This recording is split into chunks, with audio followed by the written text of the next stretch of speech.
Students, Gayatri PG college online classes में आप सबका स्वागत है। आज अपन एमए फाइनल ज्योग्राफी में भारत की जलवायु की मौसमी दशाओं के बारे में चर्चा करेंगे। विगत क्लासों के अंदर भारत की जलवायु की विशेषता, भारतीय मानसून की उत्पत्ति के क्या कारण रहे हैं, कौन सी संकल्पनाएं आ रही है, उनके बारे में चर्चा हुई थी।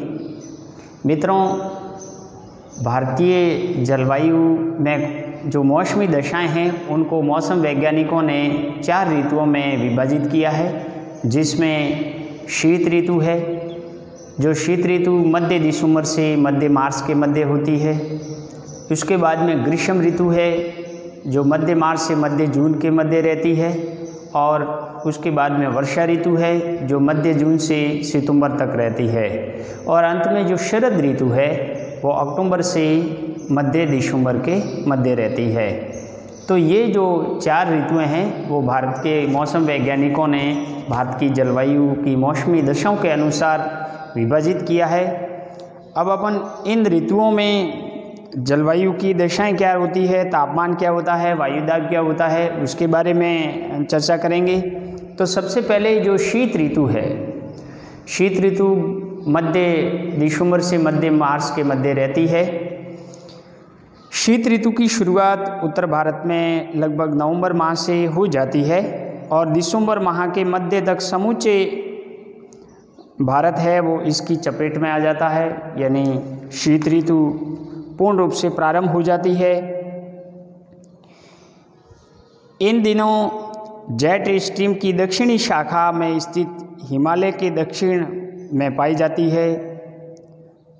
मित्रों, अपन ने यानी भारतीय मानसून की उत्पत्ति के बारे में एक जेट वायु धाराओं के बारे में पढ़ा था। तो जो सर्दी का मौसम होता है तो शीत ऋतु के अंदर जेट जो प्रभाव होता है, जिसको अपन पश्चिमी उपोष्ण कटिबंधीय जेट प्रवाह कहते हैं, ये भारत में उत्तर पश्चिमी भारत के अंदर शीत ऋतु में आता है। इसकी यानी कि जैसे ही पश्चिमी जेट प्रवाह भारत में आता है उत्तर पश्चिम के भारत में, यानी दिसंबर महीने या शीत ऋतु के अंदर, तो इसकी 2 शाखाओं में ये विभाजित हो जाता है। उसका रीजन है कि यहाँ तिब्बत का पठार पड़ता है, हिमालय पर्वत है। हिमालय पर्वत और तिब्बत के पठार के अवरोध के कारण ये 2 शाखाओं में विभाजित हो जाता है। एक इसकी दक्षिणी शाखा जो हिमालय के दक्षिण में रहती है और एक इसकी उत्तरी शाखा है जो तिब्बत के पठार के उत्तर में रहती है।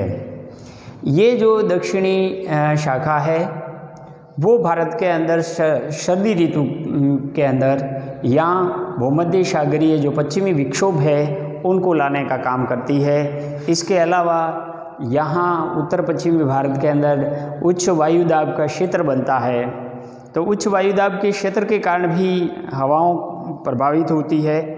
तो पश्चिमी जेट प्रवाह की जो दक्षिणी शाखा है जो हिमालय के दक्षिण में पाई जाती है, जिससे उत्तरी गोलार्ध की ध्रुवीय गति के पुनः प्रबल होने का आभास मिलता है। और पश्चिमी जेट प्रवाह की वापसी के साथ धरातल पर उत्तरी पूर्वी व्यापारिक हवाएं हैं, जिसको अपन उत्तरी पूर्वी मानसूनी हवाएं कहते हैं, प्रवाहित होने लगती है। और ITC जेड है वो पीछे हट जाता है, अर्थात दक्षिण में यानी कि हट जाता है, दक्षिण में खिसक जाता है, क्योंकि शीत ऋतु के अंदर सूर्य है वो दक्षिणायन में होता है, मकर रेखा पर उसकी किरणें लंबवत पड़ती है। तो ITC जेड भी दक्षिण में खिसक जाता है। उत्तर पश्चिमी भारत के क्षेत्र पर प्रति चक्रवातीय कोशिकाएं बन जाती है तथा देश का अधिकांश भाग है वो शुष्क मौसम की चपेट में आ जाता है। उस समय शुष्क मौसम आता है, हवाएं बिल्कुल शुष्क और ठंडी होती है और ये स्थल से यानी प्रवाहित होती है, इसीलिए ये ठंडी और शुष्क और उत्तरी पूर्वी मानसूनी हवाएं होती है। यदि सर्दी के मौसम में तापमान देखेंगे तो शीत ऋतु में तापमान सामान्य तौर पर उत्तर से दक्षिण की ओर बढ़ता है। समताप रेखाओं के लगभग अक्षांश समताप रेखाएं हैं वो लगभग अक्षांशों के समानांतर पाई जाती है। जनवरी माह में 20 डिग्री सेंटीग्रेड की समताप रेखा पश्चिम यानी कच्छ के रण से पूर्व में गंगा के मुहाने तक लगभग यानी 22 डिग्री अक्षांश के समानांतर पाई जाती है। तो आपने ये जनवरी माह की जो समताप रेखाएं हैं, देखो जहाँ जम्मू कश्मीर का हिमाचल का प्रदेश का भाग है, जम्मू कश्मीर हिमाचल प्रदेश और मध्य हिमालय सिक्किम, यहाँ से अरुणाचल प्रदेश, यहाँ 10 डिग्री समताप रेखाएं हैं, यहाँ केवल 10 डिग्री समताप रेखाएं हैं, 10 डिग्री के आसपास तापमान रहता है। इसके अलावा उत्तर पश्चिमी भारत, जहाँ पश्चिमी राजस्थान है, पश्चिमी राजस्थान, पंजाब, हरियाणा और उत्तर प्रदेश, जो मध्य गंगा का मैदान है, यहाँ से होती हुई ये असम और अंत में मेघालय और अरुणाचल प्रदेश में मिल जाती है। 15 डिग्री समताप रेखाएं हैं। 20 डिग्री जो समताप रेखा है ये गुजरात के कच्छ से प्रारंभ होती है और यहाँ से मध्य भारत यानी से होते हुए ये यहाँ झारखंड है, मध्य प्रदेश है और त्रिपुरा तक ये निकल जाती है। तो यहाँ त्रिपुरा और कच्छ के बीच के अंदर यहाँ पे 20 डिग्री सेंटीग्रेड तापमान यानी कि समताप रेखा है, जो 22 डिग्री अक्षांश के समानांतर होती है। यहाँ भी 20 डिग्री अक्षांश है। तो जैसे जैसे अपन उत्तर से दक्षिण की ओर आते हैं तो शीत ऋतु के अंदर तापमान है वो बढ़ता जाता है, तापमान बढ़ता है।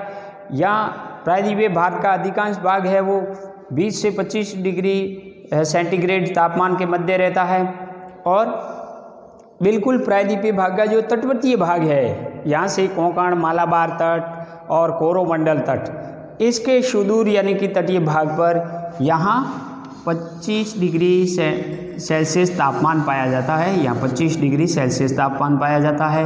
यहाँ है वो 20 डिग्री तापमान रहता है, यहाँ भी 20 डिग्री है। तो ये भाग अधिकांश 20 डिग्री से 25 डिग्री सेल्सियस के मध्य रहता है। तटवर्तीय जो भाग है ये बिल्कुल ये तटीय भाग जहाँ कोंकण मालाबार तट है, यहाँ 25 डिग्री सेल्सियस या इससे अधिक तापमान शीत ऋतु के अंदर रहता है, जबकि उत्तर भारत में 10 से 15 डिग्री सेल्सियस तापमान रहता है। तो तापमान में भी यानी कि भिन्नताएं देखने को मिलती है शीत ऋतु के अंदर। इनके अलावा भी जो 22 ये अक्षांश के समानांतर 20 डिग्री समताप रेखाएं हैं, ये पंजाब, हरियाणा, पश्चिमी उत्तर प्रदेश और राजस्थान इसके ठीक यानी दक्षिण में प्रवाहित होती है और इनमें पंजाब, हरियाणा, पश्चिमी उत्तर प्रदेश या पश्चिमी राजस्थान में 15 डिग्री सेल्सियस के तक कम तापमान रहता है, जबकि जम्मू कश्मीर, हिमाचल प्रदेश, उत्तराखंड और सिक्किम में 10 डिग्री सेल्सियस से भी कम तापमान पाया जाता है। दक्षिणी भारत में समताप रेखाएं दक्षिण की ओर मुड़कर तट के समानांतर पाई जाती है। पश्चिमी तट पर तापमान पूर्व तट की अपेक्षा 1.7 डिग्री सेल्सियस अधिक रहता है, यानी पश्चिमी तट पर तापमान पूर्वी तट की अपेक्षा अधिक रहता है। इनके यानी कि अलावा औसत दैनिक जो तापमान है वो 5 डिग्री सेल्सियस है वो उत्तर पश्चिमी भारत में, जबकि 24 डिग्री सेल्सियस प्रायद्वीपीय भारत के बीच में पाया जाता है। पंजाब, हरियाणा के मैदानी भागों में कभी कभी रात का तापमान हिमांक बिंदु से नीचे चला जाता है, जो तुषार और शीतलहर की स्थिति उत्पन्न कर देता है। यानी पंजाब, हरियाणा का मैदान है, वहाँ तापमान कभी कभी शून्य से भी नीचे चला जाता है, जिसको अपन तापमान का व्युत्क्रमण या तापीय विलोमता कहते हैं। उस स्थिति में शीतलहर या तुषार की स्थिति बन जाती है। देश में यानी कि जो प्रायद्वीपीय भाग में शीत ऋतु कम प्रभावी होती है। तिरुवनंतपुरम में जनवरी माह का औसत और अधिकतम तापमान 31 डिग्री सेल्सियस और जून में 29.5 डिग्री सेल्सियस पाया जाता है। यानी तिरुवनंतपुरम है वहाँ तापांतर बिल्कुल कम पाया जाता है और शीत ऋतु की अपेक्षा ग्रीष्म ऋतु में कम तापमान रहता है। दैनिक तापांतर उत्तर पश्चिमी भारत में 14 से 17 डिग्री सेल्सियस पाया जाता है। पूर्व और दक्षिण की ओर उत्तरोत्तर ये तापांतर घटता जाता है। पश्चिम बंगाल में 10 डिग्री सेल्सियस, जबकि मालाबार में 15 डिग्री सेल्सियस और तमिलनाडु में 6 डिग्री सेल्सियस तापांतर पाया जाता है। जनवरी शीत ऋतु का सबसे ठंडा माह होता है। तो जनवरी महीने के अंदर शीत ऋतु के अंदर जो भारत में तापमान की दशाएं हैं वो इस प्रकार रहती है। अब यदि शीत ऋतु में वायुदाब और पवनों की कंडीशन देखेंगे तो वायुदाब पर तापमान का सीधा प्रभाव पड़ता है। तापमान अधिक होता है तो वायुदाब कम हो जाता है, और जैसे ही तापमान घटता है तो वायुदाब अधिक हो जाता है। तो वायुदाब पर तापमान का सीधा प्रभाव देखने को मिलता है, जो स्थल से सागर की ओर घटता जाता है। इन दिनों 1013 मिलीबार समदाब रेखाएं हैं, वो प्रायद्वीप के सुदूर दक्षिणी सिरे जहाँ केरल तट है वहाँ से होकर के गुजरती है। यहाँ से उत्तर एवं पश्चिम की ओर वायुदाब बढ़ता है। उत्तर पश्चिमी भारत के क्षेत्र में वायुदाब बढ़कर ये 1019 मिलीबार पाया जाता है, जो उच्च वायुदाब के केंद्र का घोतक भी है।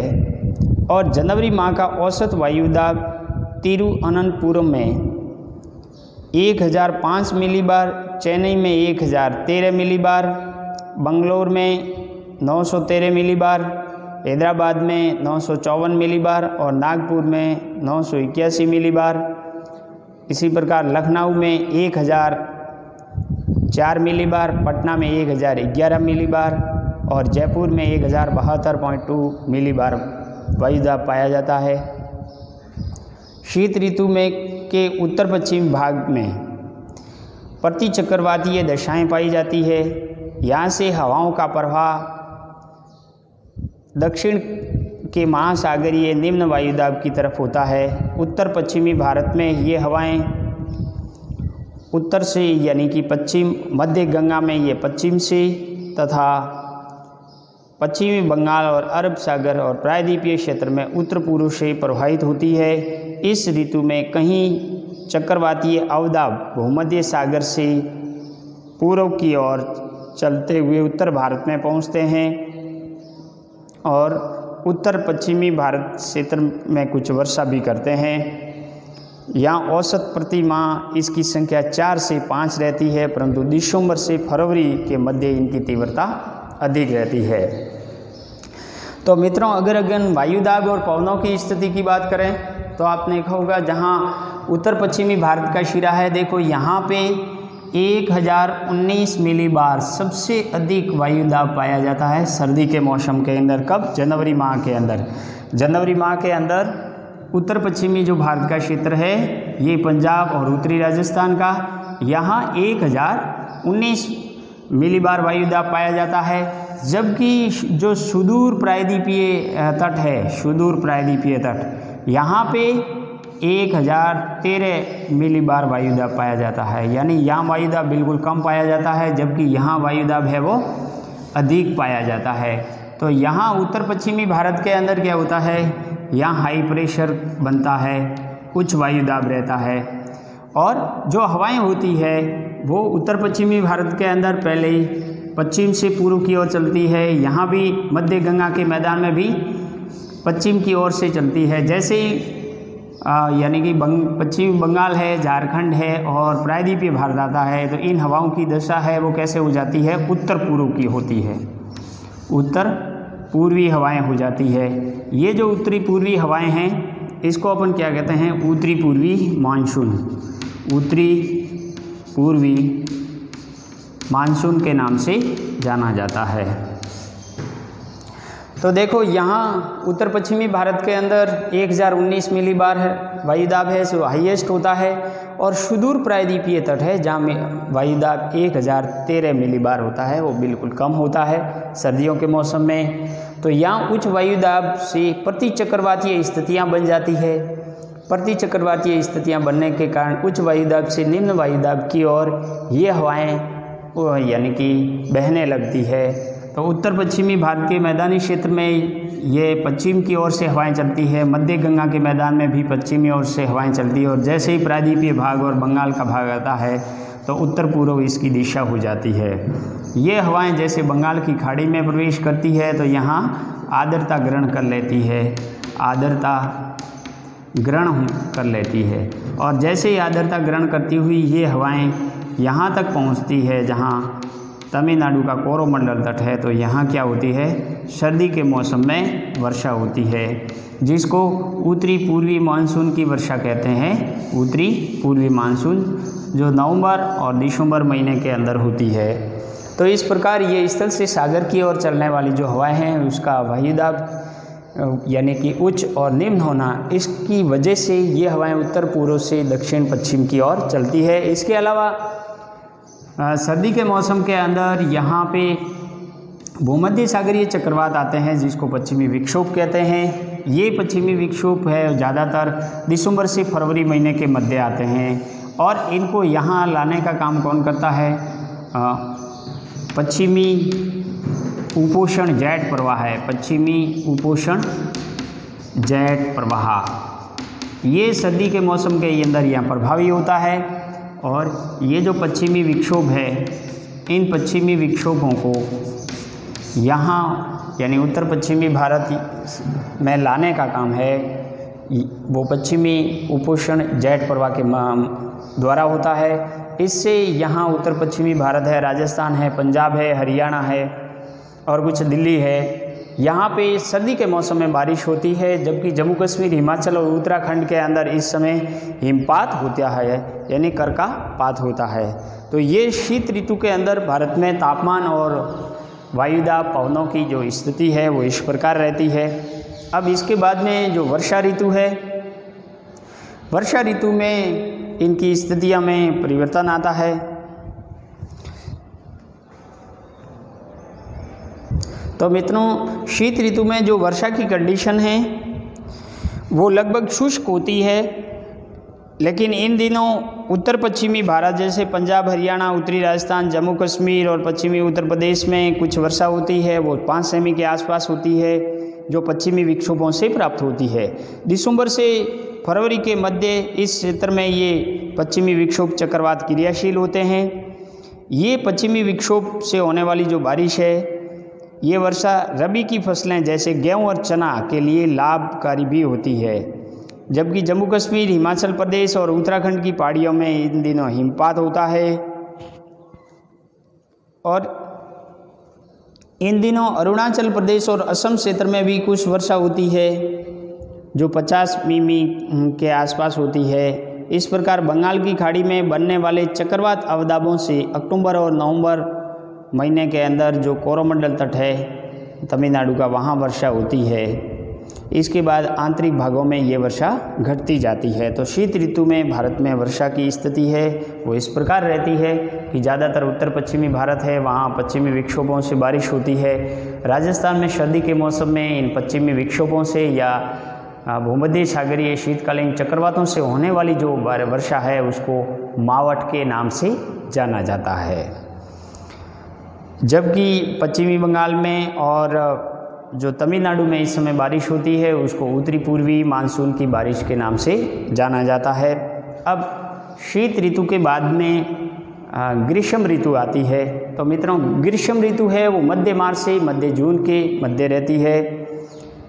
ग्रीष्म ऋतु यानी जब बसंत विषुव के उपरांत सूर्य जैसे ही उत्तरायण की ओर खिसकना शुरू होता है, तो इस समय जून महीने में सूर्य कर्क रेखा की ओर अग्रसर होता है या कर्क रेखा पर उसकी किरणें लंबवत पड़ती है, जिससे परिध्रुवीय जो वात चक्र है वो कमज़ोर होने लगता है और तापीय उष्मन से उत्तर पश्चिमी भारत में धरातल पर निम्न वायुदाब बन जाता है।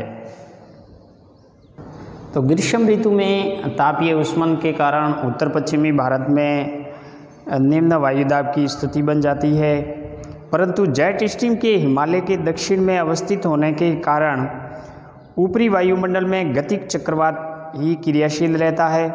इससे धरातलीय निम्न वायुदाब आरोही प्रवाह और वर्षा करने में सक्षम नहीं हो पाता है। तो यहाँ यदि ग्रीष्म ऋतु के अंदर वायुदाब या तापमान की स्थिति की बात करें तो तापमान इस कंडीशन के अंदर यह तापमान अधिक रहता है और लो प्रेशर बन जाता है। और यहाँ जो पश्चिमी यानी कि जेट प्रवाह है, तो इस जेट प्रवाह की वजह से हवाओं का आरोहण होता है और ऊपर यानी कि यहाँ उच्च वायुदाब रहता है, उच्च वायुदाब। यहाँ निम्न वायुदाब रहता है। तो इस प्रकार हवाओं के आरोहण की वजह से यहाँ है वो मौसम है यानी कि शुष्क रहता है और यहाँ वायुदाब है वो निम्न वायुदाब होता है, निम्न वायुदाब। तो इस प्रकार हवाओं के आरोहण के कारण यहाँ धरातलीय स्थितियाँ निम्न वायुदाब होती है और हवाएं बिल्कुल शुष्क होती है, वर्षा करने में असक्षम होती है। ये ग्रीष्म ऋतु के अंदर रहता है। देखो यहाँ 32 यानी कि 37 डिग्री के आसपास तापमान रहता है, जबकि यहाँ तापमान है वो 30 डिग्री सेल्सियस के आसपास रहता है। मध्य भारत में यहाँ पे उत्तर पश्चिम भारत में 42 डिग्री सेल्सियस, यहाँ भी 42 डिग्री सेल्सियस तापमान रहता है। प्रायद्वीपीय भारत में भी यहाँ 42 डिग्री सेल्सियस तापमान रहता है मध्य स्थिति में, जबकि तटीय स्थिति के अंदर यहाँ 37 डिग्री, 37.5 डिग्री, इधर उड़ीसा वगैरह है जो क्षेत्र है यहाँ 35 डिग्री सेल्सियस, और जो ये तटीय भाग है जो मालाबार का, कोंकण का, यहाँ 32 डिग्री सेल्सियस तापमान रहता है। तो यहाँ तापमान की स्थिति है वो जो तटीय भाग है वो कम पाई जाती है, जबकि उत्तर पश्चिमी भारत में तापमान अधिक रहता है और वायुदाब निम्न हो जाता है। ग्रीष्म ऋतु के दौरान तापमान में निरंतर वृद्धि देखी जाती है। अप्रैल तक सतपुड़ा की श्रेणियों के दक्षिण में स्थित प्रायद्वीपीय क्षेत्र का औसत तापमान अधिकतम यानी कि 40 डिग्री सेल्सियस के आसपास पहुंच जाता है। मई माह में राजस्थान व पश्चिमी उत्तर प्रदेश, दिल्ली, दक्षिणी पंजाब, हरियाणा में औसत अधिकतम तापमान 42 डिग्री सेल्सियस पहुंच जाता है। श्री गंगानगर जो राजस्थान में है वहाँ कभी कभी ये 54 डिग्री सेल्सियस के आसपास तापमान पहुंच जाता है जो अधिकतम होता है। उत्तर पश्चिमी भारत के कुछ स्थानों पर तो दिन का तापमान बढ़कर 45 से 47 डिग्री सेल्सियस तक पहुंच जाता है। मई महीने में औसत दैनिक न्यूनतम तापमान भी काफ़ी ऊंचा रहता है और ये यानी कि कभी विरले से 26 डिग्री सेल्सियस से नीचे आता है, वरना इससे ऊपर ही रहता है। और दक्षिणी भारत में उत्तर भारत की तुलना में तापमान मई महीने में कम रहता है। इस प्रकार पूर्वी भारत और पहाड़ी क्षेत्रों में तापमान भी कम पाया जाता है। अप्रैल महीने में 30 डिग्री सेल्सियस की समताप रेखाओं के घेरे में 10 डिग्री उत्तर से 26 डिग्री उत्तर का यानी कि अक्षांशों का देश विस्तृत क्षेत्र है वो पश्चिमी तट और उत्तरी पूर्वी को छोड़कर पाया जाता है। यानी अप्रैल महीने में लगभग 30 डिग्री सेल्सियस की समताप रेखा है वो 10 डिग्री उत्तर से 26 डिग्री उत्तरी अक्षांशों के मध्य विस्तृत क्षेत्र है, इसके मध्य पाया जाता है पश्चिमी तट और उत्तर पूर्व भारत को छोड़ करके। परंतु मई महीने में केवल उत्तर एवं पश्चिमी राजस्थान, पंजाब, हरियाणा, दिल्ली और पश्चिमी उत्तर प्रदेश कौरवमंडल का तट एक छोटा सा क्षेत्र ही है जो इससे आवृत हो जाता है और औसत दैनिक तापांतर तटीय भागों से कम यानी 5 से 6 डिग्री सेल्सियस कम होता है, जबकि आंतरिक और उत्तर पश्चिमी भागों में ये 20 डिग्री सेल्सियस से अधिक रहता है। तो इस प्रकार मई महीने में जो तापमान की स्थिति है वो भारत में अलग अलग क्षेत्रों में अलग अलग रहती है। यदि ग्रीष्म ऋतु में वायुदाब और पवनों की स्थिति की बात करेंगे तो शीत ऋतु एवं दक्षिणी पश्चिमी मानसून यानी वर्षा ऋतु के मध्य संक्रमण काल में ग्रीष्म ऋतु में वायुदाब और पवनों का जो संचार है वो अस्थिर रहता है। सूर्य कर्क रेखा की ओर अग्रसर होने के साथ साथ निम्न वायुदाब का क्षेत्र दक्षिण पूर्व से उत्तर पश्चिम की ओर खिसकने लगता है। मई के अंत तथा जून के प्रारंभ में जाकर उत्तर पश्चिमी भारत में ये स्थितियां स्थिर होती है। इस केंद्र से दक्षिणी सागर की ओर वायुदाब बढ़ता जाता है। इस ऋतु में हवाएं उत्तर पश्चिमी भारत में उत्तर पश्चिम और पश्चिम से, राजस्थान और उत्तर पश्चिमी गुजरात में दक्षिण पश्चिम से और उत्तरी पूर्वी भारत में उत्तरी पूर्वी से तथा गंगा के पूर्वी मैदान में दक्षिण एवं दक्षिण पश्चिम से और मध्य भारत में पश्चिम एवं उत्तर पश्चिम से, जबकि अरब सागर में उत्तर पश्चिम से प्रवाहित होने लगती है। तो मई महीने के अंदर जो हवाएं हैं भारत में वो भी अलग अलग दिशाओं के अंदर अस्थिर रूप से प्रवाहित होती है। उत्तर पश्चिमी भारत में इन दिनों यानी गर्म और शुष्क पछुआ पवनें तीव्र गति से चलती है, जिसे इन गर्म शुष्क पवनों को लू कहा जाता है। यहाँ ये उष्ण और शुष्क स्थानीय हवाएं जो समुद्री हवाएं हैं उन आर्द्र हवाओं से जैसे ही मिलती है तब प्रचंड स्थानीय तूफान बन जाते हैं। ये जो गर्म शुष्क हवाएं हैं वो प्रायद्वीपीय यानी तटीय भाग से आने वाली आर्द्र पवनों से मिलती है, तब एक प्रचंड तूफानों का निर्माण होता है जिससे वर्षा होती है और ग्रीष्म ऋतु में कभी कभी ओले भी पड़ते हैं। इन ग्रीष्म ऋतु में होने वाली वर्षा को अलग अलग क्षेत्रों में अलग अलग नाम से जाना जाता है। जैसे पश्चिम बंगाल में इसे काल वैशाखी कहते हैं, असम में इसे बोरडोलो चिड़ा के नाम से बोरडोलो चिला के नाम से जाना जाता है। और इनके अलावा जो कर्नाटक है, कर्नाटक में इसे चेरी ब्लॉसम कहते हैं। असम में होने वाली वर्षा में इसे आम्र यानी केरल में होने वाली वर्षा है उसको आम्र वर्षा के नाम से जाना जाता है।